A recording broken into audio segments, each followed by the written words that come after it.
because North Shoal Creek neighbors are going to still be there, as will Wooten and Allendale and Crestview and Brentwood, all the way down to Rosedale and north up Burnet Road as well. So my goal in trying to lay a predicate tonight for the amount of density that North Shoal Creek Neighborhood Association has indicated their support for is to begin to have some kind of idea for developers who are looking for predictability. And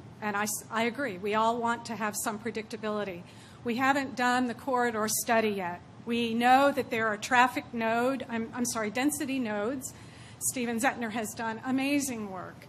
in analyzing this corridor that he has lived on for so many years, working with the neighborhoods to come together with a consensus of their understanding of how this corridor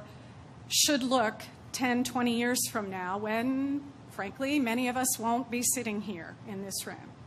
We want to make sure that what we put here in place is a plan that both respects the established neighborhoods and the people who have lived in that area for a long time or even just a few months, that is also flexible enough so that the millennials who are coming along behind us and who are already here can also live and enjoy the neighborhood, and that we don't put in any codes or restrictions that are so inflexible that they can't later make changes in them. All that having been said, I would like to reiterate that this is a very appropriate area for MF4 density. I think the city needs to work on the traffic corridors. I don't like seeing the neighborhoods held hostage to the fact that we haven't had either the funding or the time to get in place the kind of vehicle infrastructure and transit, including the sidewalks and walkable, smooth sidewalks for people who may not be walking but may be in a wheelchair, so that they can get from place to place. I think that we need to focus really strongly on our mobility corridors so that when we come to these really, really difficult decisions, we're not pitting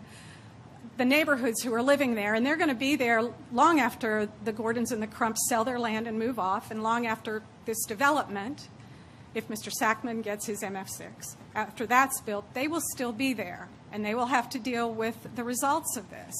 In order to try to make a better plan, I would propose that we try to limit it at this area to the MF4,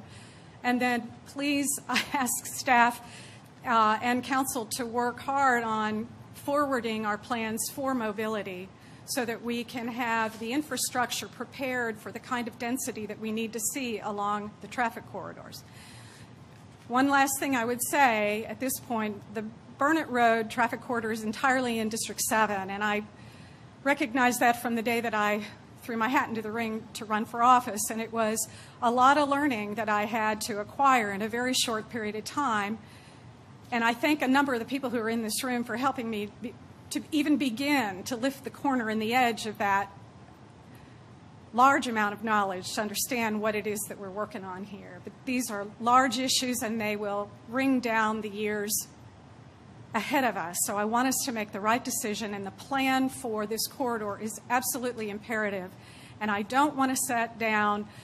a high-end density at this particular spot at this particular time, because it's going to set additional precedents for the rest of the corridor that corridor cannot handle, given its constraints, even with our mobility planning, which we still need to do. So I'm sorry for taking so long but I really needed to get a lot of that out there. And I do thank the Gordons